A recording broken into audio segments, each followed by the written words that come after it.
Hola, muy buenas tardes. Bienvenidos. Mi nombre es Felipe Ramos, soy director de comunicaciones de la Universidad UNIAC y quiero comenzar este primer evento de diálogos con la justicia organizado por su Escuela de Derecho y la Facultad de Ciencias Jurídicas de la Universidad. Es un ciclo en torno al servicio público, sobre como bien dice su nombre, con la justicia, con el derecho. Y en esta oportunidad, para comenzar este ciclo, tenemos el honor de que nos acompañe la ministra de la excelentísima Corte Suprema, señora María Teresa Letelier. Bienvenida a la universidad. Buenas tardes. Antes de comenzar, también nos acompaña el decano Rodrigo de la Barra. Buenas tardes, decano. Buenas tardes, buenas tardes. Antes de comenzar, me gustaría contarles un poco y repasar un poco lo que ha sido la carrera de la ministra. La ministra Letelier es abogada de la Pontificia Universidad Católica de Chile y su carrera judicial la inició en el año 1981 como secretaria del primer juzgado civil de Puente Alto. En 1983 asumió en el octavo juzgado del crimen de San Miguel y en 1984 es nombrada secretaria del sexto juzgado del crimen de San Miguel y posteriormente relatora en esa misma jurisdicción. En 1991 fue designada secretaria del primer juzgado del crimen de Santiago. 2 años después asume como jueza del séptimo juzgado del crimen de Santiago. En el año 2002 es nombrada ministra de la Corte de Apelaciones de San Miguel y en el año 2012 fue la presidenta de dicho tribunal de alzada. El 26 de marzo de 2021, el Senado aprobó por votación unánime su nombramiento como nueva integrante del máximo tribunal del país. En junio de ese mismo año se transformó en la primera mujer en integrar la Sala Penal de la Corte Suprema, en donde le ha tocado revisar y fallar en casos muy relevantes y de gran impacto y trascendencia nacional, como por ejemplo ha sido el caso Frey. En paralelo a su destacado desarrollo profesional, la ministra Letelier ha tenido una amplia labor académica, incidiendo en la formación de los miembros e integrantes del Poder Judicial y también de jueces y ministros de Corte, además de personal de Carabineros de Chile. Ministra. Felipe, yo interrumpir un segundo.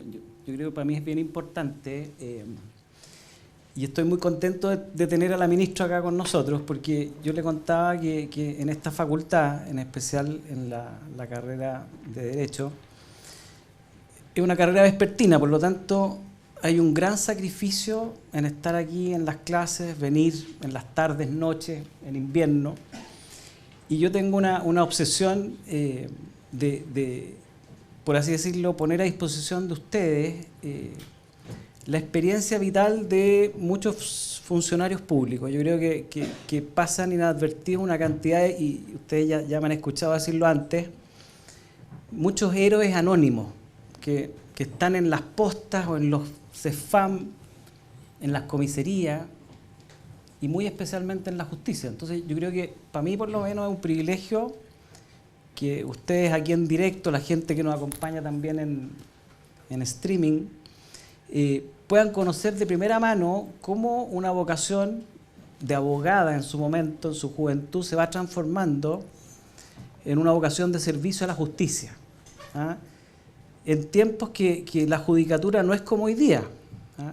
Vamos a repasar con las preguntas de Felipe cómo ha sido esa historia, y las cosas han cambiado muchísimo en muy poco tiempo y han cambiado para bien, ¿ah? De hecho, hace muy poco era casi impensable que una mujer fuera parte de la excelentísima Corte Suprema. O sea, por escandaloso que eso nos parezca, hace poco andar eso era así. Y hay mujeres como la ministra que con tesón, con entrega, con estudio, siendo matea. Ella fue juez en San Miguel, en Puente Alto, cuando Puente Alto era campo, y tenía que pegarse el pique para allá y ver casos horribles, hasta hoy día estar en el máximo tribunal del país decidiendo las cosas más importantes que pasan todas las mañanas. Una mañana normal de la ministra Letelier puede estar resolviendo situaciones que para nosotros nos harían temblar, por así decirlo. Y eso no es otra cosa que la vocación de servicio público, la vocación de justicia y que la maravillosa carrera que nos convoca como abogados nos permite. Así que la idea es que este sea el primer diálogo, inaugurando este ciclo y poder traer personas tan prestigiosas y tan importantes como la ministra Letelier para que estemos en este tipo de actividades. Eso, Felipe, muchas gracias. Oh, muchísimas gracias, decano. Bueno, vamos a comenzar. Ministra, a modo de dar inicio a este cuestionario, y más una conversación más que una entrevista periodística, nos gustaría apelar a sus recuerdos y que nos contase un poco de su crianza, de su familia y de dónde surge este interés por las leyes y el derecho, y en especial luego por la vocación de seguir la carrera judicial. Bien, primero que todo, buenas tardes a todos y a todas. Para mí es un gusto estar aquí con ustedes. Me enorgullece que me hayan invitado hoy día a conversar con gente, ¿no es cierto?, tan sacrificada como son, que después de venir de sus trabajos vengan a estudiar, ¿no es cierto?, por seguir una carrera además tan maravillosa como es Derecho. Bueno, primero que todo, yo no soy de una familia de abogados directamente, papá, mamá. Mi abuelo materno era abogado. Pero de ahí no vino mi vocación, porque yo tuve muy poco tiempo de estar con mi abuelo, murió muy joven, así que no tuve ese tiempo. Pero nací en una familia donde éramos 5 hermanos, papá agricultor, mamá dueña de casa, y estos hermanos, la mayor y la menor éramos mujeres y los 3 del medio eran hombres. Entonces, normalmente peleábamos porque teníamos edades muy parecidas, ¿no es cierto? Teníamos 1 año y medio de diferencia entre uno y otro. Y como yo era la más chica, tenía que sacar armas para defenderme de mis hermanos todos mayores, ¿no es cierto? Mi hermana era la mayor, pero después venían 3 hombres que en realidad nos hacían la vida imposible. Entonces yo aprendí a defenderme, y como peleaba con ellos, ¿no es cierto? Y después llegaba mi papá. Entonces quería saber qué había pasado, porque además, como era la más chica, siempre lloraba cuando iba a llegar mi papá, ¿no es cierto?, para contarle lo que había pasado y lo que me habían hecho. Entonces, cuando mis hermanos iban a hablar de lo que había pasado y de lo que yo les había hecho, mi papá decía, no, la niña, porque como era la menor, la niña va a decir la verdad. ¿Ah? Entonces, lo que yo decía era la verdad. ¿Ah? Entonces, de ahí nació como una cosa en que en la casa siempre, cuando pasaba algo, mi papá o mi mamá me llamaban a mí porque si había visto algo, porque yo decía la verdad. La cosa juzgada. ¿Ah? Claro, entonces de ahí nació como esa cosa, yo decía la verdad. Entonces, como que me daba una cosita de importancia, ¿no es cierto? Bueno, y después, ya más grande, en el colegio, era estudiosa y era un memorión, la verdad. Tenía muy buena memoria. Entonces todo el mundo, mis papás, mis hermanos, los amigos de los papás, todos me decían, esta niñita va a ser abogado. ¿Ah? Entonces yo preguntaba, ¿por qué va a ser abogado? Entonces me decían, porque usted tiene una memoria prodigiosa, pues, mi hijita. Entonces usted va a ser abogado, porque para ser abogado hay que aprenderse los códigos de memoria. Y usted con su memoria va a poder ser abogado. La verdad es que nunca me aprendí un código de memoria. O sea, hasta el día de hoy nunca me aprendió un código de memoria. Yo creo que tú tampoco, no sé. Uno, la verdad es que lo que aprende es a ubicarse en los códigos, ¿no es cierto? A saber dónde están, a qué código dirigirse y más o menos en qué parte está lo que uno necesita, y ahí empieza a buscar. Salvo, ¿no es cierto?, los artículos que uno utiliza con mucha frecuencia, ¿no es cierto?, qué sé yo, si uno está en el Poder Judicial, Código Orgánico Tribunal, etcétera, por ahí uno se maneja mejor. Pero en general no es una cosa que uno necesite saberlo de memoria, ¿no es verdad? Entonces, y ahí como que yo empecé a internalizar que quería ser abogado. ¿Ah? Una cosa en realidad que se vio de esa manera. Como yo decía, sí, yo digo la verdad, me creen a mí, entonces yo sí, voy a ser abogado. Y peleadora. Tengo buena memoria. Y peleadora. Y peleadora, porque yo peleaba con mi hermano. Siempre el hijo menor saca armas para defenderse, ¿no es cierto?, de los hermanos mayores. Yo hoy día tengo una nieta que tiene 3 años y el que le sigue tiene 8 años y ella le pega. ¿Ah? Porque de donde sea lo agarra para defenderse. Entonces yo creo que a mí me pasó igual con mis hermanos. Entonces uno saca armas de cualquier parte para defenderse. Bueno, y así creo yo que nació, no mi vocación de juez, de ninguna manera. Nació mi vocación de ser abogado, mi deseo, mejor dicho, ¿no es cierto? Mi deseo es ser abogado. Y bueno, salí del colegio, postulé a la universidad y quedé en Derecho. Y yo... ¿Como primera opción? Postulé solo a Derecho. Ya, solo a Derecho. Postulé solo a Derecho en Santiago, en la Católica, en la Chile y en Concepción. Y la verdad es que quedé en las tres. Era matea yo. Cosa que después se me pasó un poco también. En la universidad lo pasé bien. Bueno, entonces estudié Derecho, pero tampoco estudié Derecho pensando en ser juez. Yo estudié Derecho pensando en ser abogado, en que era una carrera que a uno le abre un mundo, ¿no es verdad? A medida que uno va estudiando Derecho, se va dando cuenta que el Derecho a uno le sirve para estar en cualquier parte, ¿no es cierto? Uno busca en los bancos, hay abogados, en el Poder Judicial hay abogados, en los hospitales hay abogados, en todas las instituciones, en el comercio donde uno mire, hay abogados, ¿cierto? Entonces uno ve que el camino es tan ancho, tan amplio, que a uno, y en los tiempos míos, cuando yo estudiaba, era mayor todavía, ¿no es cierto? El campo éramos muy pocos. Claro. Entonces había muchas más posibilidades, en realidad, que las que se les van a dar a ustedes. Eso es una cosa evidente, ¿no es cierto? Hoy día hay muchos más abogados. Bueno, y así yo ejercí, trabajé en el Banco Central, por ejemplo. Desde segundo año fui procurador de un profesor de mi escuela, estudié en la Católica, y fui procuradora en su estudio privado de un profesor de Derecho Constitucional. Después de eso, estuve un tiempo, me recibí y me fui a trabajar al Banco Central. Trabajé 2 años en el Banco Central. Después, con un colega, pusimos un estudio jurídico. Y nos fue muy bien. Ejercicio privado también. Ejercicio privado. Entonces, como que conocí el derecho desde el lado afuera de los tribunales, del otro lado del mesón, digamos. Bueno, y ahí en un momento yo me di cuenta que, si bien es cierto, había estado en el ámbito privado, en instituciones como el Banco Central, no me sentía realmente satisfecha. No era una cosa que yo sintiera que estaba absolutamente realizada. Me gustaba, pero no era algo que me volviera loca, digamos. Y un día, por esas cosas circunstanciales, conocí al presidente de la Corte de Apelaciones de Santiago. Y me preguntó si yo quería hacer una suplencia en Puente Alto.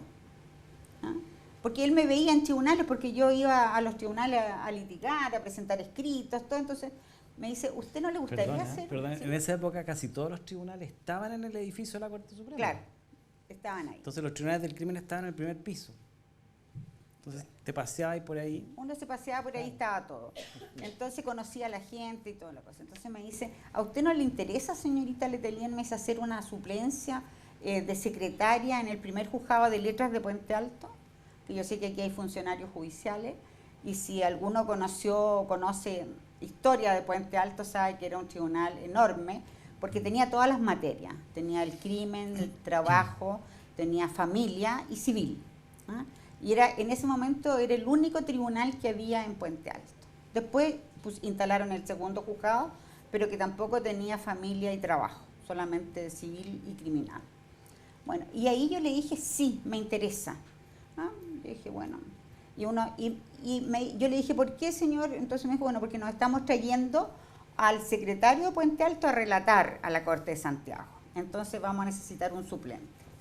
Bueno, y yo le dije que bueno, era a contar del día subsiguiente, así que yo fui a mi oficina y le dije a mi colega con el que yo trabajaba, oye, voy a estar un mes fuera porque voy a ir a hacer una suplencia a Puente Alto. Ya, bueno, y me fui. Y la verdad es que yo llegué a un tribunal donde tuve la suerte de conocer a una jueza fantástica que me dijo, mira, aquí vas a aprender conmigo y yo te voy a respaldar en todo, porque este juzgado no puede venir una persona a ayudar así a hacer su peguita. Tiene que venir una persona que me ayude a que dividamos el trabajo. Entonces yo le dije, Emma, pero yo nunca he estado en un juzgado, es primera vez. Entonces me dice, no importa, echando a perder se aprende. Aquí hay que pensar, ocupar la inteligencia, me dijo, y vamos a aprender, tú vas a aprender conmigo. Bueno, y ahí me quedé, ella me dijo, tú vas a resolver tales cosas y yo tales otras. ¿Ah? Entonces yo le dije, sí, pero la firma es tuya, yo no firmo. ¿Ah? Entonces me dijo, sí, no importa, yo te voy a respaldar. Y así partió. Y yo sentí... Perdona, ¿esto en penal, civil, todo, familia? todo. Ella me dijo a mí, yo me voy a ocupar de civil, a mí me gusta, me dijo mucho, de civil y laboral. Y tú te vas a ocupar de penal y familia. ¿Ya? Bueno, y la verdad es que yo a la semana, yo sentía que esa era mi máxima realización. Yo a la semana ya sabía que yo no quería volver a la oficina donde yo trabajaba con un socio, que no quería ejercer más la profesión, ¿no es cierto? Que el otro lado ya no me gustaba nada, y que yo quería estar a este lado. Oye, perdón que lo interrumpa, ¿Sí? si ustedes me retan si me meto mucho. En esa época a los magistrados les traían los detenidos, Carabineros te los dejaba ahí al frente sentados. Claro, sí. Y tenía que los jueces tenían que interrogarlos, los actuarios. O sea, no había esto que el estrado, nada, estaban ahí. No, pues, o sea, había un estrado chiquitito, pero cada actuario, y hoy día también los que trabajan, ¿no es cierto?, en tribunales, tienen su escritorio donde trabajan, ¿no es cierto? Bueno, ahí delante de ese escritorio había 2 sillas y ahí le ponían al detenido, ¿no es cierto?, con el testigo, si se iba a ver un careo, alguna cosa así. Bueno, el sistema era muy distinto a lo que hoy día, ya me preguntarán a lo mejor sobre eso. Bueno, y ahí yo decidí que esa era mi vida, era mi vocación, y yo me enamoré del Poder Judicial. Realmente me enamoré. Y hasta hoy día sigo enamorada del Poder Judicial. O sea, yo me levanto en la mañana, me levanto todos los días a las 5:30 de la mañana, porque me gusta llegar a la corte a las 7:15, más o menos llego. Y me encanta levantarme porque voy a mi trabajo. O sea, soy una agradecida de la vida, de mis padres, de Dios, de todo, de que me dio esta posibilidad de realizar mi vocación.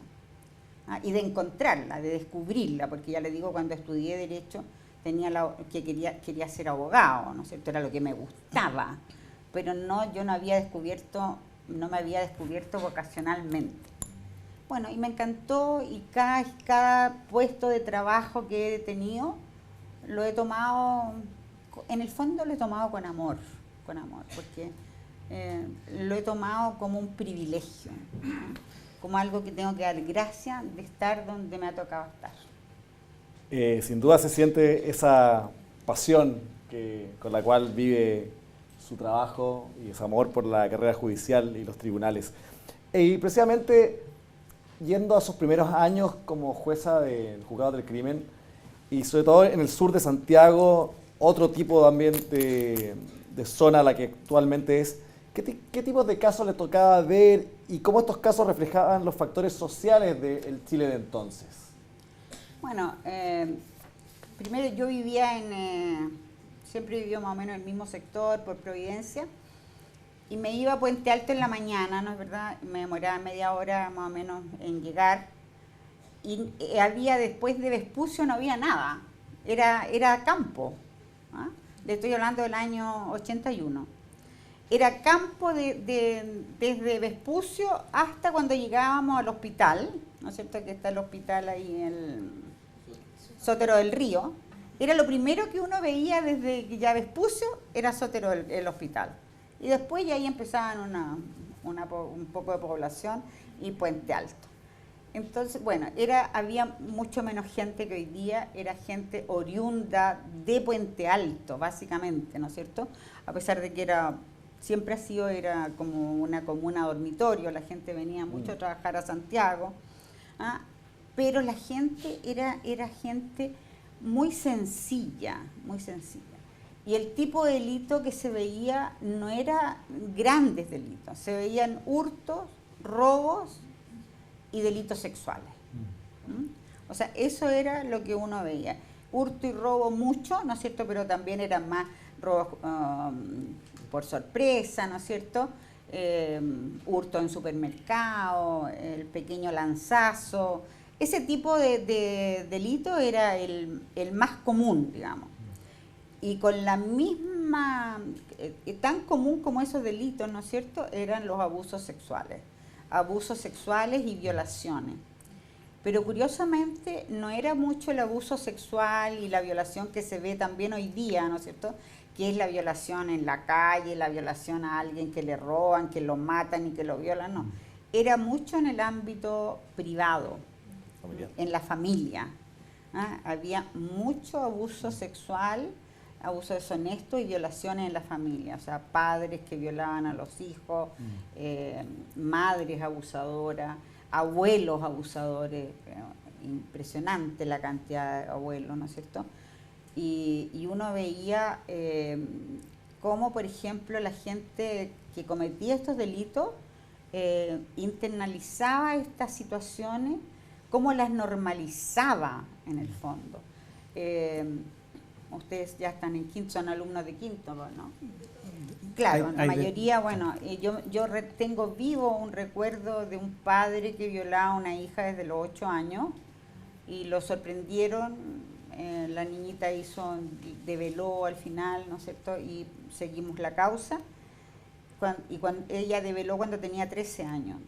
Y me tocó hablar con él y yo tenía indignación, entonces yo le digo, ¿cómo puede un padre, le digo yo, perder todos los valores para dañar a un hijo de esta manera, una persona de 8 años hasta los 13 años? ¿Qué siente un hombre hacer así? Y él me contestó tranquilamente y me dice, ¿y por qué se la va a aprovechar otro? Me dijo, si yo la he criado.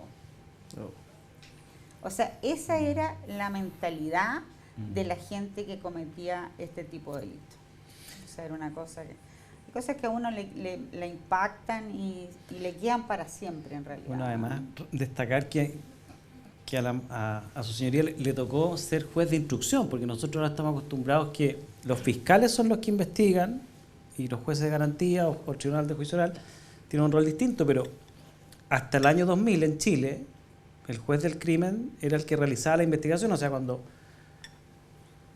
la magistrado cuenta esto fue porque tuvo en primera fila, por así decirlo, entrevistar a los niños o a los imputados. O sea, era un contacto directo con las pesquisas que hoy día está como retirado del Poder Judicial, está más en manos de la Fiscalía.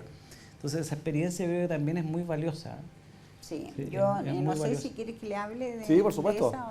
Bueno, como decía Rodrigo, yo fui juez en el sistema antiguo que se llama, el sistema antiguo penal de familia laboral, porque soy antes de todas las reformas, digamos. Porque yo entré, ya le digo, el año 81 al Poder Judicial. Y en ese tiempo yo siempre me fui como haciendo mi expertise en materia penal. Me gustó en la universidad y siempre todos los ramos optativos, facultativos, siempre lo iba tomando en los ramos que no eran obligatorios en derecho penal para ir haciendo una especialidad que me encantaba. Y después todo lo que he hecho lo he hecho también en derecho penal. Y entonces nosotros, el sistema de antes era un sistema que se llamaba acusatorio. Entonces donde había un proceso penal que tenía 2 etapas, ¿no es cierto? Una etapa de sumario que se llamaba y una etapa de plenario. La etapa de sumario era una etapa donde se investigaba, el juez investigaba. Y terminada esa etapa de sumario que no tenía plazo tampoco, ¿no es cierto? A veces las causas estaban en sumario años de años. Ese era uno de los grandes problemas del sistema antiguo, ¿no es cierto? El excesivo tiempo que las causas se demoraban. Bueno, y una etapa ya cuando se formulaba la acusación, ¿no es cierto?, se pasaba a una etapa que era pública, digamos, porque la otra podía ser privado. Todo el sumario el juez podía tenerlo en secreto. Si le pedían conocimiento del sumario y el juez estimaba que procedía a darlo, lo daba. Pero si lo negaba nomás, ¿no es cierto? Y después se pasaba a plenario y ahí era la etapa contradictoria. Esa era la única etapa de contradicción, parecido, podríamos decir, un símil a lo que podría ser un juicio contradictorio hoy día. Pero lo demás era todo lo hacía el juez con sus actuarios. La investigación, ¿no es cierto?, uno la dirigía el juez con investigaciones, con carabineros, con policía especializada, pero la dirigía el juez.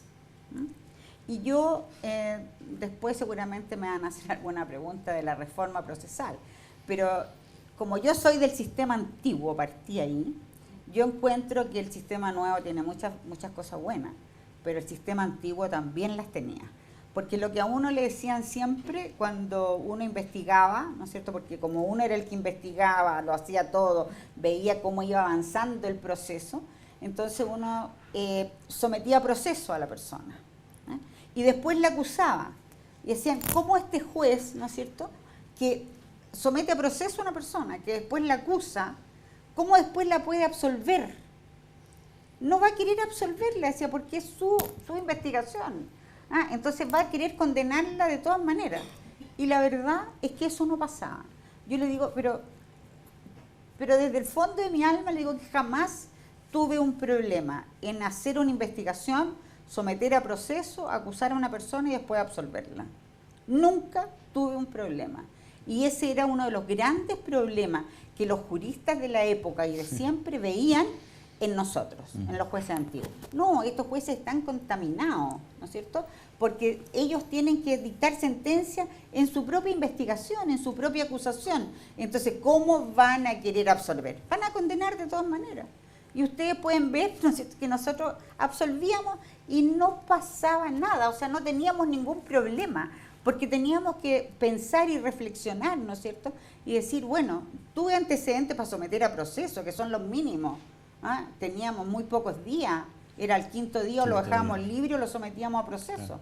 Pero teníamos 5 días para investigar las cosas urgentes.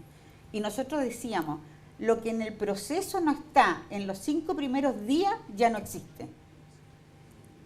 Entonces, esa también es una diferencia que yo veo con los juicios nuevos, ¿no es cierto? Que no se hace nada. Que en 5 días, ni en 10, ni en 20 no se hace nada. Entonces, esa es una diferencia. Nosotros en 5 días, cuando los juicios eran, veíamos que nos llegaba una orden de investigar con algunos antecedentes, pero nosotros nos tirábamos, pero así, no soltábamos nada, ¿no es cierto? Con los actuarios trabajábamos intensamente para poder tener antecedentes y someter a proceso. Oye, y una mujer de 30 años se constituía con los policías en los campos, en San Miguel, en Puente Alto. O sea, me tocaba, por ejemplo, hacer inspecciones, qué sé yo, en unas minas, en Puente Alto, arriba, en el cerro, que al final, al lugar llegué en burro, por ejemplo. Nos tocaba a las 4 o 5 de la mañana, me tocaba levantarme porque había un asalto en una micro, ¿no es cierto?, un muerto, un incendio. Nosotros nos levantábamos y el juez iba y se constituía, ¿no es cierto? Y a uno lo llamaban y los jueces contestábamos no solo lo nuestro, sino que también lo de cualquier colega que nos llamaran. O sea, por ejemplo, a las 5 de la mañana nos llamaban y nos decían, magistrado, fíjese que hay un muerto en la calle en tal parte. Entonces uno lo primero que decía, oye, no es mi jurisdicción. No, pero al magistrado no lo podemos encontrar y necesitamos levantar el cadáver. Ya, ok, entonces que se constituya alguna brigada especial, si había que constituirla, ¿no es cierto?, procedan y después levantan el cadáver al Instituto Médico Legal. Perdón, un detalle, sin celular, Sin celular, pues nosotros era el teléfono de la casa, sonaba el teléfono de la casa y se despertaban todos. Imagínese el marido. Claro. Bueno, muchas veces lo hacía levantarse para que me acompañara cuando me llamaba Carabinero. Entonces, a veces le decía a Carabineros que me fuera a buscar y otras veces le decía a mi marido que me acompañara. Pobre marido. Entonces, ese sistema que tenía muchas desventajas, porque tenía la desventaja sobre todo del tiempo de demora en dictar, era inoportuno, ¿me entiendes? O sea, la justicia, para que sea justicia, tiene que ser eficiente y oportuna. Si no es eficiente, si no es oportuna, ya no es justicia. Al final pasa a ser nada o a veces hasta venganza, cuando llegan algunos casos muy tardíos. Entonces, esto tiene que ser precisa, oportuna. Eso no se daba. Pero era muy difícil, se daba en algunas causas. Yo, por ejemplo, cuando a mí me nombraron juez del 7º juzgado del crimen, como una referencia, a mí me nombraron porque al juez de ese tribunal lo habían echado. Y lo echaron, cosa que es muy poco frecuente que se dé en el Poder Judicial. O sea, yo creo que 1 en 1.000.000 que echaron a ese juez, porque en realidad le gustaba una causa de su tribunal, tomaba esa causa y ponía todo el tribunal a trabajar en esa causa, era Leontura Escobar. Claro, bueno, y ponía a todo el mundo a trabajar en esa causa, que podía ser un hurto, como fue, por ejemplo, un hurto de azúcar en La Llanza, y que por esos hurtos continuados y esas cosas así, se la trajo él, se trajo la causa, Y nació en la FISA, cuando en esos años existía la FISA, Claro. en Cerrillo. Y como en mi tribunal, en el séptimo del crimen, tenía yo la jurisdicción de Maipú y Cerrillo, entonces él tenía esa jurisdicción, pues yo llegué después que él. Bueno, y por un asunto en la FISA se trajo un juicio, se armó un juicio por hurto continuado enorme, y puso a todo el tribunal a trabajar en ese juicio.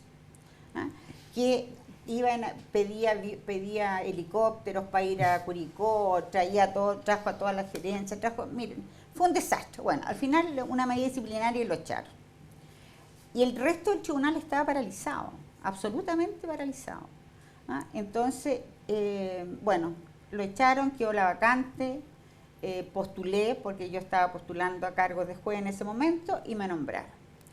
Bueno, y recibí el tribunal con 15.000 causas. Piensen ustedes lo que es un tribunal con 15.000 causas, de las cuales 14.900 estaban paralizadas. Paralizadas. Bueno, lo más importante cuando uno ejerce cargos públicos, ¿no es cierto?, es trabajar formando equipos. Es muy importante, muy importante. Y yo en ese tribunal, cuando me iba a ir, yo le digo lo que pasaba en esos años, a uno le decían, tú te vas, me dijeron, al peor juzgado de la República, porque además de que está paralizado, está lleno de coimeros, de funcionarios que aceptan coima, que venden los expedientes, que venden los permisos para manejar. Es horrible, horrible. Bueno, y yo cuando llegué ahí entonces ya iba muy apesumbrada, pero dije, bueno, yo siempre he sido bien optimista, tengo buen ánimo para todo, para enfrentar las cosas. Entonces llegué, nos reunimos todos y le dije, bueno, yo vengo con una muy mala referencia de este tribunal, porque además hay que decir la verdad, uno tiene que hablar con la verdad. Entonces le dije todo lo que me han dicho este tribunal es malo. O sea, que está paralizado, que los funcionarios son coimeros, que venden los permisos, que venden los expedientes. Eso es lo que yo sé de este tribunal, ¿no es cierto? Pero como a mí no me consta nada, yo voy a partir de cero con ustedes. Vamos a armar un equipo, vamos a trabajar y vamos a partir de cero. Yo al primero que lo sorprenda en alguna cosa le corto el cuello. O sea, así de simple. Pero el que no tiene toda mi confianza. Ustedes en este momento tienen toda mi confianza, absoluta. Pero no me desilusionen. Porque para sacar adelante este juzgado tenemos que armar equipo. Y no solo eso, yo les voy a dar facilidades, porque yo creo que la gente, siendo abogado, puede hacer mucho más. Tienen que tener un futuro, tienen que ver que su trabajo les sirve para ir surgiendo en la vida. Bueno, y yo terminé el séptimo juzgado cuando yo lo entregué el año 2012, que lo entregué a otro juez que hoy día es ministro de Valparaíso, y que siempre me lo dice, cuando lo veo, me dice, tú me entregaste un juzgado absolutamente al día. No tenía un fallo pendiente, y no era que tuviera esas causas antiguas que uno le ponía cualquier medida que se llaman todavía medidas para mejor resolver, y en los juzgados le decíamos medidas para mejor retardar, porque así uno no dictaba fallos. Bueno, entonces yo terminé ese juzgado, ya les digo, con ni un fallo pendiente y con 7 funcionarios abogados, de los funcionarios que estaban en mi tribunal cuando yo lo recibí. Hoy día en la tarde supe de él, precisamente me mandó un correo, uno es juez en Iquique, donde yo soy ministro visitadora y me lo encontré allá, que se casó con una funcionaria también, con la Valentina, y otro es juez en San Bernardo, Rodolfo Medalla, que tú lo debes haber conocido, otro es administrador de tribunales, 2 trabajan como jefas de unidad, bueno, 7 eran abogados, uno solo que quiso ir a la academia y nunca quedó en la academia siendo brillante. Y me dijo, Magi, me retiro del Poder Judicial.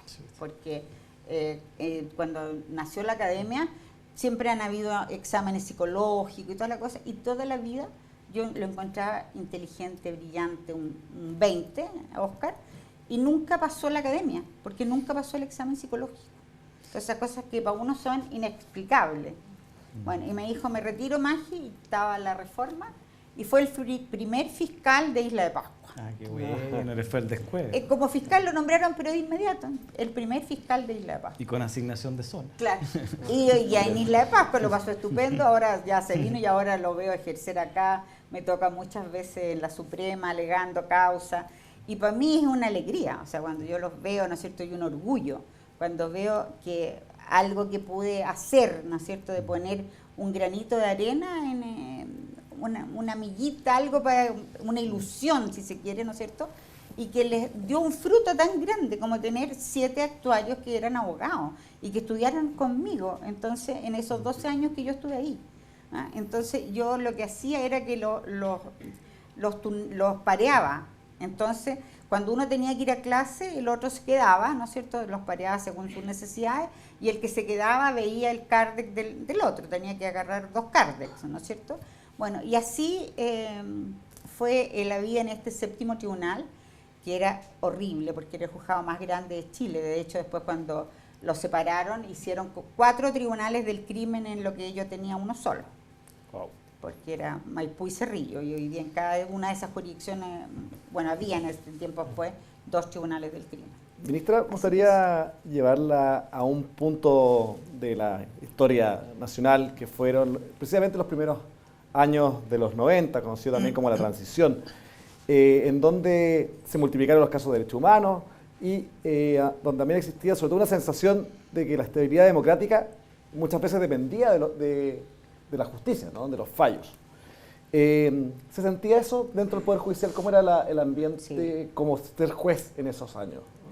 Bueno, sí se sentía, porque nosotros vivimos, los que éramos jueces en ese momento, vivimos toda la etapa del 73 para adelante, o sea, estábamos empezando, ¿no es cierto?, terminando los estudios, y nos tocó vivir toda esa etapa del golpe militar, ¿verdad?, y que fue muy difícil, porque piensen ustedes que uno está ya en los 80 en un Estado de Derecho cuando está uno, y ahí ya no teníamos poder legislativo, ¿no es cierto?, el poder constituyente y el poder legislativo eran los cuatro comandantes, ¿no es verdad? Pinochet era presidente ya en los años, el año 80, con la Constitución del 80, ¿no es cierto?, pasó a ser presidente, bueno, antes ya se llamaba presidente de la República, pero era el presidente de la República. Y cuando uno sabe, ¿no es cierto?, porque somos humanos, pues, entonces cuando uno sabe que en una época de tanto cambio, ¿no es cierto?, tanto cambio, nosotros también podíamos cambiar. Pinochet había sacado, no había legislativo, el ejecutivo y legislativo eran ellos, ¿no es cierto?, los 5 generales. Entonces, solo quedó el Poder Judicial. ¿Mm? Pero quedó un Poder Judicial, ¿no es cierto?, que era muy aquiescente a este gobierno que teníamos, ¿verdad? Entonces, ¿qué es lo que pensaba? Uno, que yo estaba empezando, o sea, pero ¿qué pensaba? Bueno, que podíamos también desaparecer de un momento a otro. ¿Y quién se iba a oponer? O sea, si nos borraban del mapa, nos iban a borrar del mapa nomás, ¿no es cierto? Yo creo que nosotros nos quedamos y nos dejaron por tener una suerte de legitimidad, si uno quiere, ¿verdad? Pero eso no quiere decir que el peso del gobierno que se estaba viviendo no lo sintiéramos. ¿Ah? Y sentíamos, por ejemplo, una Corte Suprema que estaba muy conforme con lo que se vivía, ¿no es cierto? ¿Ah? Hay una expresión que es muy recurrente, que siempre la gente la recuerda. El presidente de la Corte Suprema dijo un día a unas familiares de detenidos desaparecidos, me tienen curco con los desaparecidos. ¿Mm? Era el presidente de la Corte Suprema. Seguramente ustedes ni habían nacido a lo mejor, pero mucho. Entonces, cuando uno escuchaba eso, uno era secretario de un tribunal, o sea, estaba empezando la carrera, ¿no es verdad? Entonces uno trataba en realidad de hacer todo lo que uno podía en el lugar donde estaba, ¿m? Pero no salirse tampoco, no salirse de su esfera de responsabilidad, de competencia. ¿Ah?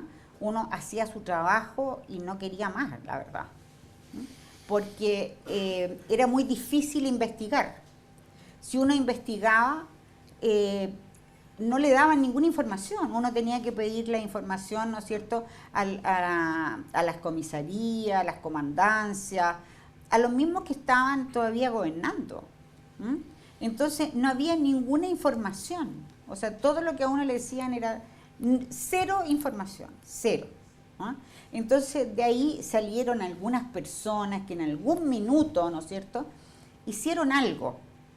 Gente que en ese momento era jueces, como Haroldo Brito, por ejemplo, ¿no es cierto?, que se constituyó, o José Benquis, que también se constituyó en una unidad policial, ¿no es cierto?, para haber detenido. Pero el resto, la mayoría, no se hacía. No se hacía. O sea, bastaba, se pedía el informe, le decían en un amparo, un recurso de amparo, se pedía el informe, si tienen conocimiento, no hay conocimiento, ya no hay conocimiento. Se terminó el amparo, ¿no es cierto? Y las personas estaba la DINA, ¿no es cierto?, en esos años, 76, 78, después la CNI, y la gente, habían comentarios que estaba ahí, tampoco se sabía exactamente qué era lo que realmente pasaba, ¿no es cierto? ¿Cuánto de cierto había en todo lo que se decía? Y, ministra, y ya con el regreso a la democracia, primer gobierno Patricio Aylwin, y también donde se profundiza más los casos de derechos humanos, ¿cómo fue vivirlo eso también en su rol de jueza? Bueno, eso ya era en los 90, ¿no es cierto? Sí, claro. 89, 90, con Patricio Aylwin y todo. Bueno, ahí empieza a haber un giro en todo lo que fue derecho humano, ¿no? Y ahí empiezan todas las comisiones, ¿no es cierto?, que hemos conocido y que hasta el día de hoy se conocen, ¿no es cierto?, la Comisión Vales, la Iglesia Católica, Verdad y Justicia, Reconciliación, etcétera. Todas las comisiones, ¿no es cierto?, de investigación de causas que querían ver sus causas de derechos humanos. Pero eran causas que estaban archivadas. Piensen ustedes que la gran cantidad de detenidos desaparecidos son los años 70, ¿no es cierto?, en los 80 también, pero son del 73 para adelante, es la gran cantidad de detenidos desaparecidos. Entonces, esas causas estaban todas archivadas y estaban sobreseídas, o sea, terminadas, ya simplemente por el tiempo, porque investigaciones que no fueron exitosas, ¿no es cierto?, y pasaron tiempo de prescripción. Entonces, después, con los años, todas esas, o sea, teníamos causas hoy día, que nosotros estamos terminando las causas de derechos humanos, muchas, cientos de causas de derechos humanos que hemos terminado, ¿no es cierto? Pero todas ellas hemos tenido que dejar sin efecto los sobreseimientos, dejar sin efecto la prescripción, ¿no es cierto? Porque son cosas juzgadas falsas, ¿no es cierto? Que no hubo investigación real, no hubo nada. Entonces, ¿cómo lo hemos hecho? A través de los tratados internacionales y del control de convencionalidad, ¿no es cierto?, con los mismos tratados y con la jurisprudencia de la Corte Internacional, ¿no es cierto?, de Derechos Humanos. Con eso hemos podido sacar estas causas cuando se dice, bueno, estamos viendo justicia después de 50 años.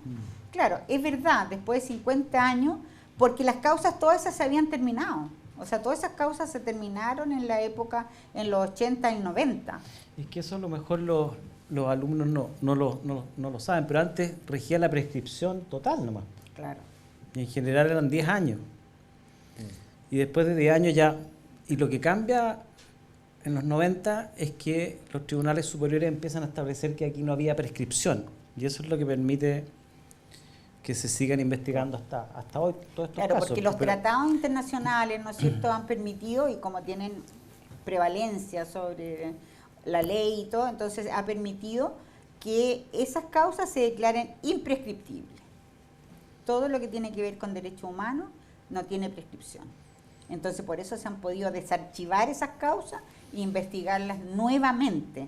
Entonces, dejando sin efecto los sobreseimientos, que ustedes saben que es el equivalente, en definitivo, a una sentencia. Entonces, son sentencias ejecutoriadas que se han dejado sin efecto para poder investigar. Y ha habido, a pesar de todo, de que ha habido un poco de apoyo, de ayuda, igual hay pactos de silencio que no se han podido investigar. O sea, hay muchos detenidos desaparecidos, mi opinión personal, que nunca vamos a saber qué pasó. Nunca. O sea, nosotros sabemos que hay detenidos desaparecidos que se tiraron al mar, por ejemplo. Eso uno lo ve en las causas. No. Ministra, me gustaría ahora llevarla a sus años como ministra de Corte de Apelaciones en San Miguel y también donde en 2012 asumió como presidenta del Tribunal de Alzada San Miguelino. Si pudiese destacar una cosa, quizás una cosa muy poco, pero de esos años y de su rol como ministra de Corte de Apelaciones, ¿qué sería? Bueno, cosas muy puntuales. Primero, aprender a trabajar en equipo. Uno cuando llega a una Corte de Apelaciones ya no es un juez el que resuelve, ¿no es cierto?, sino que tres en la Corte de Apelaciones. Entonces hay que aprender a trabajar en equipo, porque es diferente cuando uno trabaja en equipo en un tribunal donde uno es el juez y están los funcionarios, ¿no es cierto?, donde siempre la directriz la da el juez, ¿no es cierto? Uno escucha al funcionario lo que le dice, su idea, pero quien al final decide es uno. Y cuando uno llega como ministro, hay que oírse los tres. Y hay que aprender a trabajar, a escuchar al otro, a escucharlo con respeto, ¿no es cierto? A estar abierto a que te convenzan, porque no siempre tú tienes la verdad. Si no, tendríamos que pensar que el 50% de los abogados es mentiroso, ¿verdad? Porque cuando vemos un juicio, tenemos 50% por un lado y 50% por el otro. Si uno tuviera la verdad, quiere decir que un 50% está mintiendo, ¿no es cierto? Y solo el 50% dice la verdad. Y eso no es así. Lo que pasa es que la verdad siempre se ve, ¿no es cierto? El abogado siempre tiene que ver la verdad desde la visión de su cliente. Esa es la diferencia. Entonces, los dos tienen la verdad. La verdad desde el punto de vista de su cliente, de quien están defendiendo. Ninguno está mintiendo, ¿no es cierto? Solo el juez ve las dos partes. El juez mira de frente.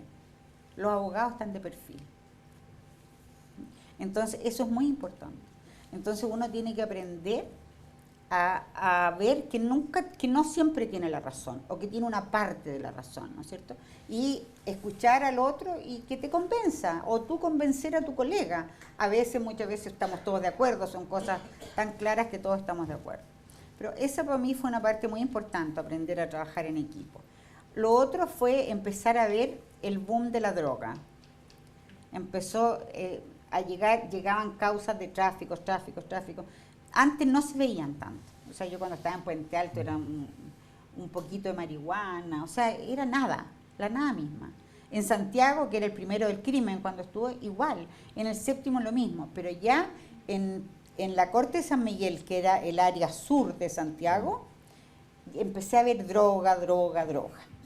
Eso fue otra cosa que me impactó mucho. Y lo último, que como presidente de la Corte me tocó instalar el nuevo sistema del tribunal, de la Corte. A mí me tocó cambiar el sistema antiguo que tenía, ¿no es cierto?, para ver causas del sistema que les conté, con plenarios, con sumarios, y con todo el sistema antiguo, a un sistema entero de reforma, ¿no es cierto?, procesal, penal, laboral, familia. Entonces, empezar, a los que están en tribunales deben saber, de los tribunales pasaron a tener un administrador que nunca habían tenido, ¿no es cierto? Pasaron a crearse las unidades de trabajo, había que ver con psicólogos los perfiles de todos los funcionarios que había en la Corte para ver dónde se iban. Entonces, ese fue un trabajo enorme realmente, cambiar un sistema de la vida a eso. Fue un trabajo muy grande, pero que me encantó hacerlo, porque nosotros hacemos mucha gestión. El trabajo de nosotros tiene mucha gestión. Que es posible que si se aprueba la Constitución no tengamos más. Sí. Usted menciona este cambio, sobre todo en el tema de la droga, pero en un rango, o rasgos, mejor dicho, generales, ¿cómo se ve la evolución de la sociedad chilena, sobre todo estos 40 años, que usted ha sido miembro de la carrera judicial, del Poder Judicial? Desde el estrado, ¿cómo se ve esa evolución?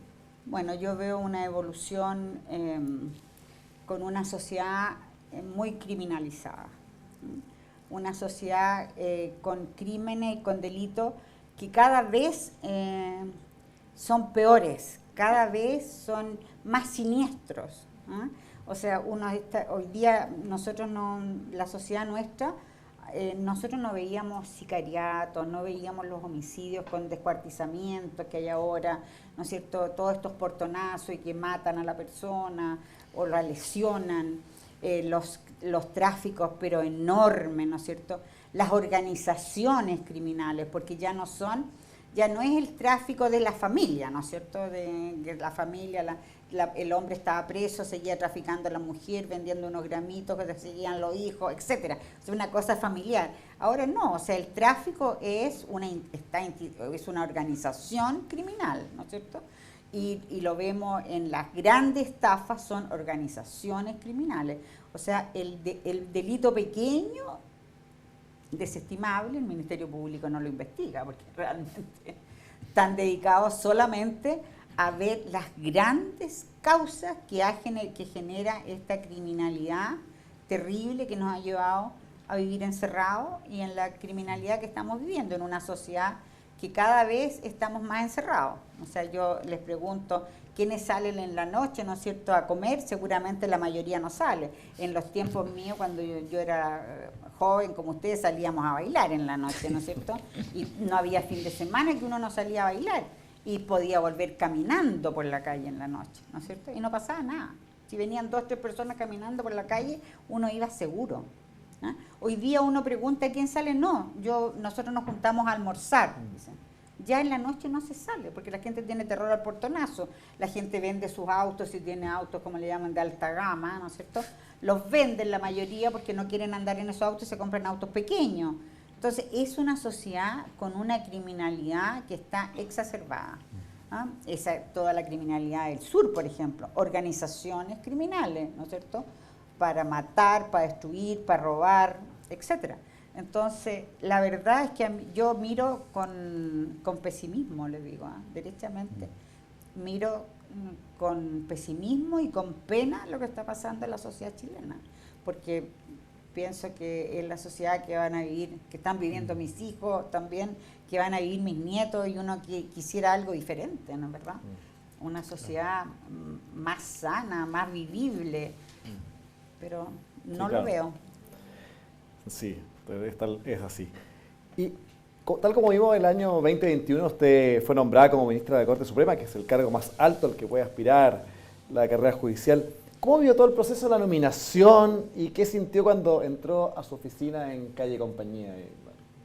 Bueno, primero que todo, tampoco pensé postular a la Corte Suprema. Las cosas, en verdad, yo creo que por el mismo amor que le he tenido a esta carrera, a esta vocación de servicio, porque lo que tengo es eso, tengo realmente una vocación de servicio. Tengo la capacidad, porque la he cultivado, no porque haya nacido así seguramente, he cultivado el ponerme en el lugar del otro. ¿Ah? Aunque sea un delincuente el que tengo al frente, porque pienso que ese delincuente tiene mujer, tiene madre, tiene hijos.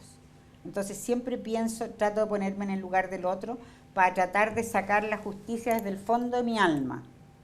Entonces, pero yo estaba muy feliz en San Miguel. ¿Ah? Llevaba casi 20 años de ministra, o sea, todo me era muy fácil. Trabajaba con funcionarios conocidos de la vida, que me querían mucho.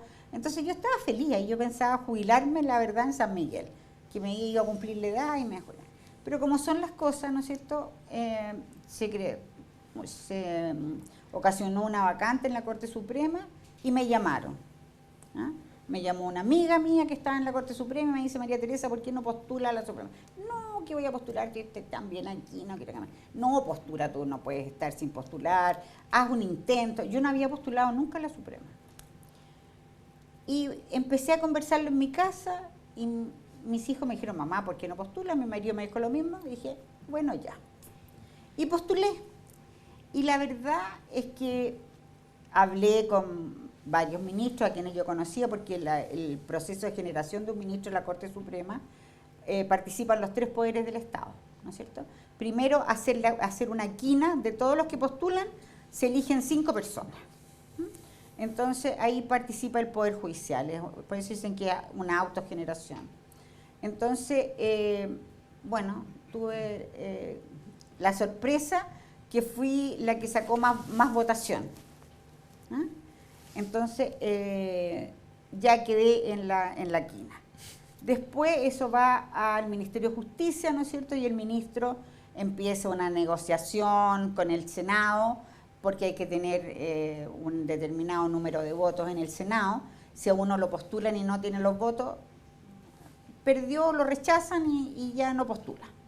O sea, pueden nombrar a otro o de la misma quina o llenar ese espacio. Bueno, la cosa es que rápidamente el presidente me propuso, o sea, en un mes y medio, lo que es muy poco tiempo porque las propuestas se demoran 6 meses, 8 meses, un año. ¿Ah? Entonces el presidente me propuso.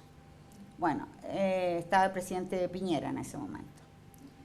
Nuevamente, para mí fue una sorpresa, porque yo tan rápido.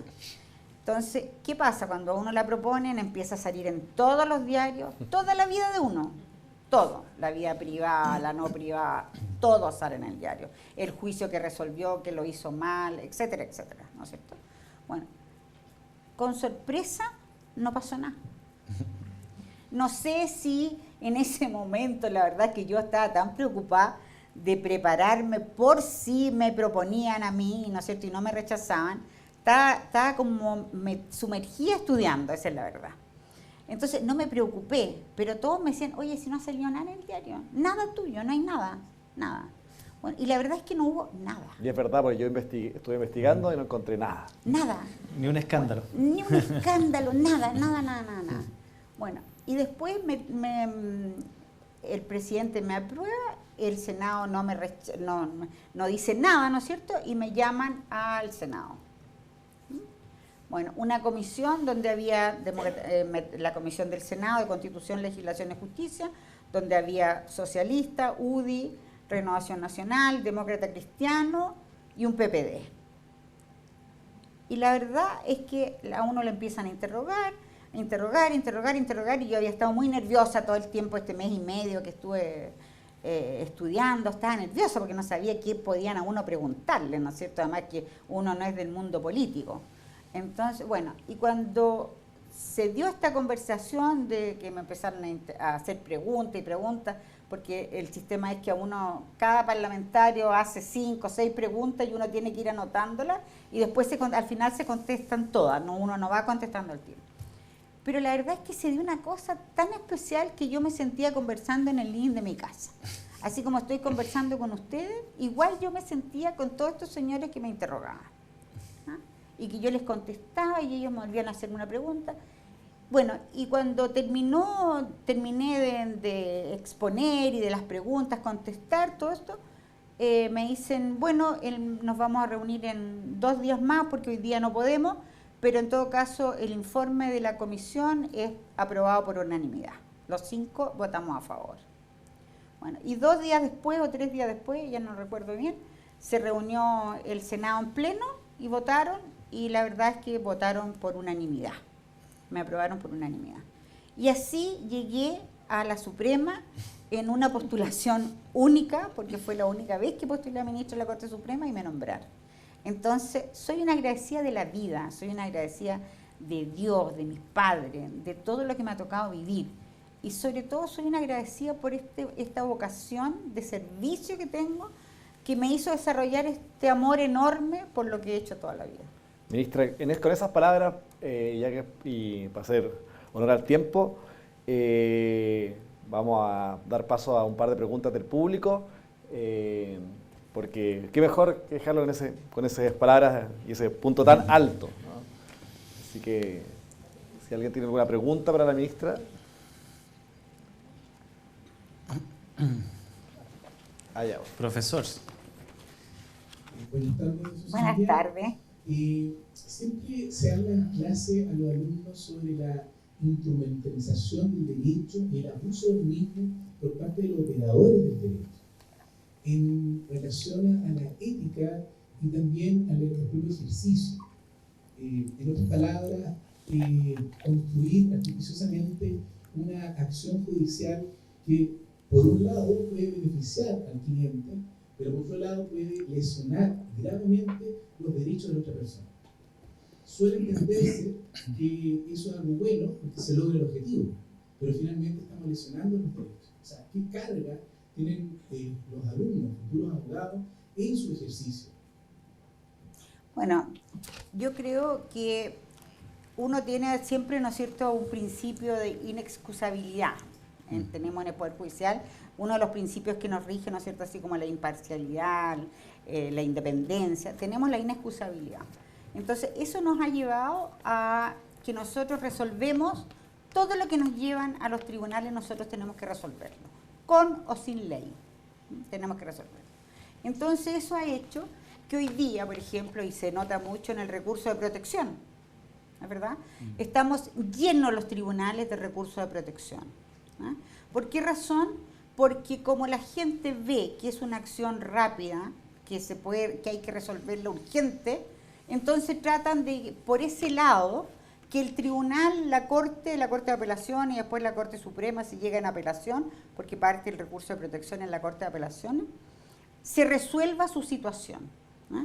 Cuando no hay ley, y nosotros vemos que el recurso de protección se da en todo, en el ámbito de la salud, en el ámbito de la educación, en el ámbito de la propiedad privada, en el ámbito penal. No hay nada, ¿no es cierto? Y hoy día estamos con juicios, ¿no es verdad?, como los juicios de la ISAPRE, del GES, ¿no es verdad?, que estamos con un sistema a punto de colapsar posiblemente, ¿sí?, por la judicialización de los problemas. En el país hay millones de conflictos, pero que no hay ley para resolverlo, ¿no es cierto? Pero se llevan a los tribunales y nosotros tenemos que resolverlo. Y después por los diarios dicen que los tribunales son garantistas, ¿no es cierto? Garantistas porque resuelven viendo cualquier interés menos el de la ley porque no hay, ¿no es cierto? Pero nosotros no podemos excusarnos, pero sí podemos conocer y rechazar, ¿eh? Y eso también podría hacerse, ¿no es cierto? Yo no puedo hacer críticas ni nada a las cosas que mi tribunal, la Corte Suprema, resuelve, ¿no es cierto?, ve los conflictos. Pero yo creo que nosotros, si bien tenemos ese principio de inexcusabilidad, es porque tenemos que resolver la situación, pero no es porque tenemos que acogerla. Claro. ¿Eh? Es resolverla. Acá hay dos preguntas más acá adelante, y la última acá, el compañero, para no abusar del tiempo de la ministra. Bueno, muchas gracias, María. Considerando toda su carrera como favorable, ¿no? ¿Cuánto tiempo más falta para que tengamos una presidenta de la Corte Suprema que el único cargo mujer que no ha ocupado en muchos casos? Mire, falta muy poco. Sí. Falta muy poco. Todo se ha ido dando, la sociedad se ha ido abriendo y las mujeres hemos llegado a todas partes. O sea, solamente nos faltaba el tiempo, que nos dieran los espacios, ¿no, verdad? Yo no soy para nada ni feminista, ni anti-hombre, nada. Me encanta ser complementario. ¿Ah? Pero sí tengo claro que las mujeres no teníamos espacio en la sociedad. Y hoy día, cuando se dio esa posibilidad, ¿no es cierto?, ya que se viene dando hace años, y se han dado las posibilidades de que las mujeres puedan llegar a todas partes, hemos ido llegando a todas partes. ¿Ah? Y se van dando las paridades. Por ejemplo, nosotros hoy día, si en 2 quinas más que quedan en la Corte Suprema se nombran mujeres, vamos a estar en igual tantas mujeres como hombres. ¿Ah? Y hace unos años era imposible pensar, y no tantos años, pensar que una mujer llegara a la Suprema. Y los ministros que en ese tiempo había decían que las mujeres no podían llegar porque en la Corte Suprema no habían baños para mujeres. Eran baños de hombres, dijo un ministro. Entonces, simplemente eso. Pero ahora, por ejemplo, la presidencia del actual presidente termina ahora, ya a fin de año, y asume un nuevo presidente que debiera ser, porque como la tradición siempre se va eligiendo al más antiguo, nunca se ha cambiado. O sea, ha habido intentos de cambiar por un sistema diferente de elección, pero no ha sido así. Y si todo sigue igual, tocaría un ministro más, varón, que sería don Ricardo Blanco, y después vendría Gloriana Chévesis, que sería la primera mujer presidenta de la Corte Suprema. O sea que ya no queda nada. Había otra mano por ahí, compañero, y después ahí y listo. Ministra, buenas tardes. Buenas Cristian tardes. Juárez por acá. Hay una pregunta que siempre me he hecho y que dije en algún momento tener la oportunidad de poder hacerla. Un abogado está protegido bajo el secreto profesional. Un procurador, ¿qué tanto alcance tiene respecto a ese secreto profesional, toda vez que es parte de una causa y está dentro de una causa por X motivo? Bueno, yo creo que el secreto profesional es del abogado. No creo que le llegue que tenga una extensión a toda su oficina, digamos. Es del abogado. Pero todas las cosas son interpretables, ¿viste? Y ahí podríamos tener una discusión un día, si se diera ese caso, ¿no es cierto?, en que va a haber dos abogados que van a estar diciendo que sí puede, que sí lo ampara el secreto profesional a usted como procurador de la oficina, y otro abogado que va a estar diciendo que no lo ampara el secreto profesional, porque es una norma de interpretación. Y ahí va a estar el juez al medio, que va a estar mirando los dos perfiles y va a tener que decidir, ¿no es cierto?, si realmente le alcanza o no le alcanza. En lo personal creo que no. Compañero. Una última pregunta. ¿Tú? Sí.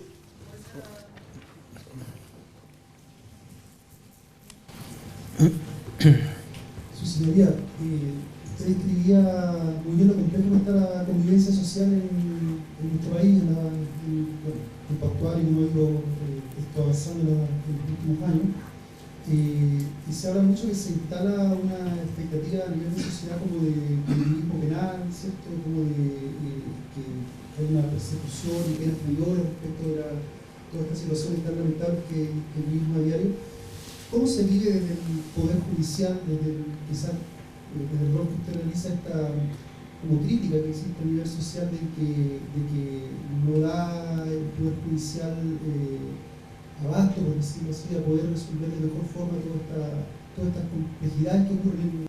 Bueno, es una pregunta muy difícil de contestar, porque la verdad es que aquí entran otros organismos que también están jugando con el sistema de justicia, ¿me entiende? Porque una cosa son los tribunales y otra cosa es el sistema de justicia.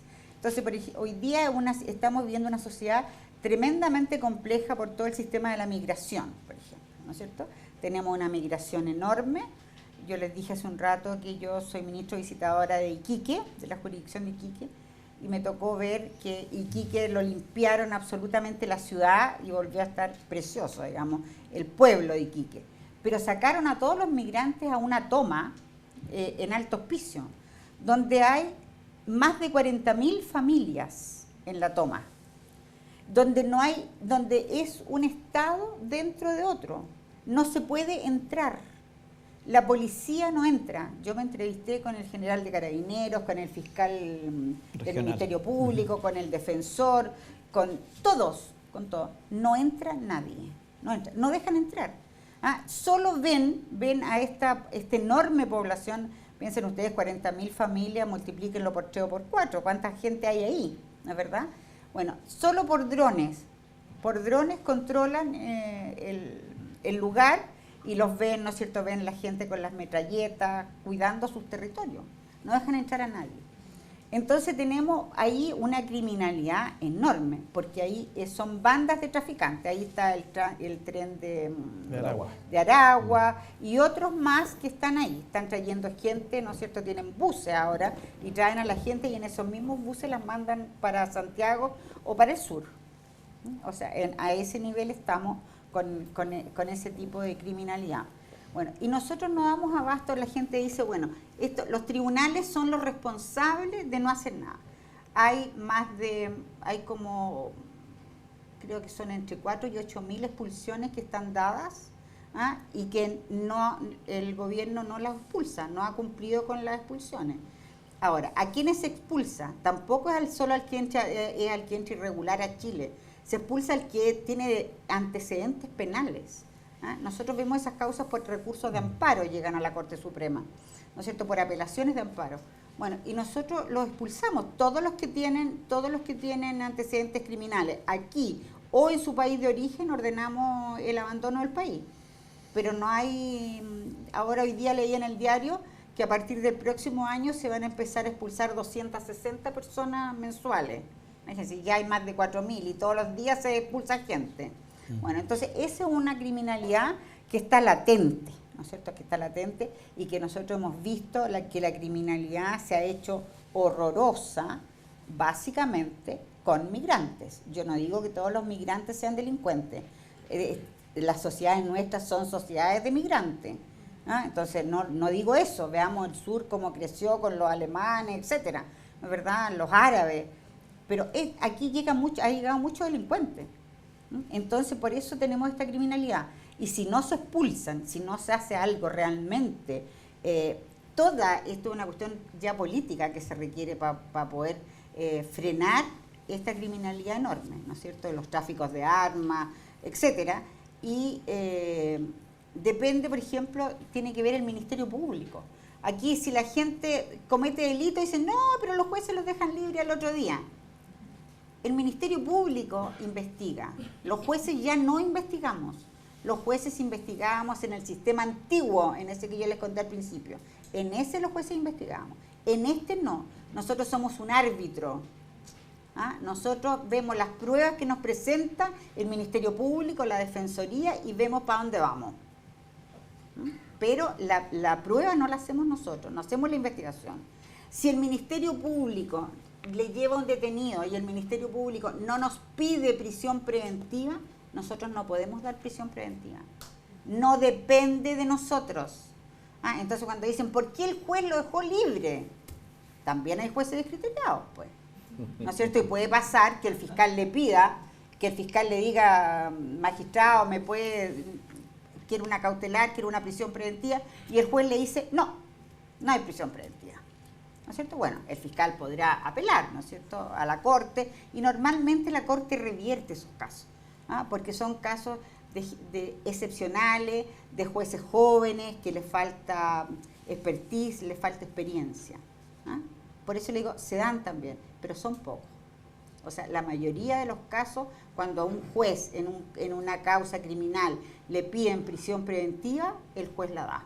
Por algo somos el país con más población presa de Latinoamérica. ¿No es cierto? No hay ningún país que tenga más presos que Chile en Latinoamérica.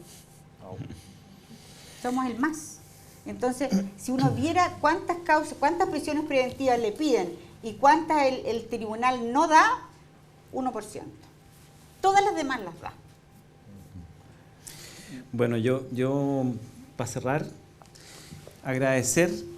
pedirle un fuerte aplauso para nuestra invitada.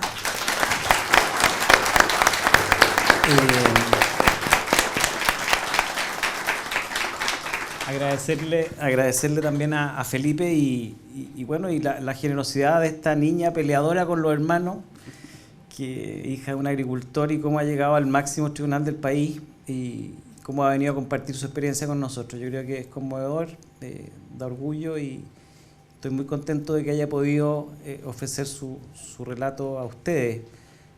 Le agradecemos mucho, María Teresa, le tenemos un regalo y nos despedimos con un gran aplauso. Oye, para mí fue un gusto.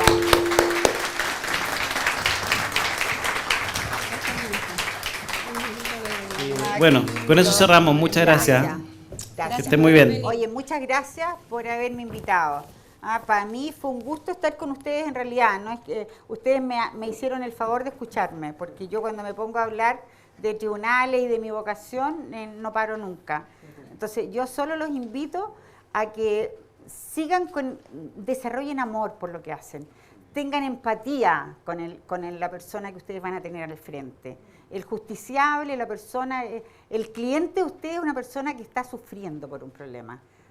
Acójanlo con empatía, pónganse en el lugar del otro y siempre pónganse en esa visión de verdad de su cliente, porque si ustedes quieren ser justos, van a ser un mal juez. Solo traten de ser justos y van a ser jueces. Si no, pónganse en el lugar de su cliente. Gracias.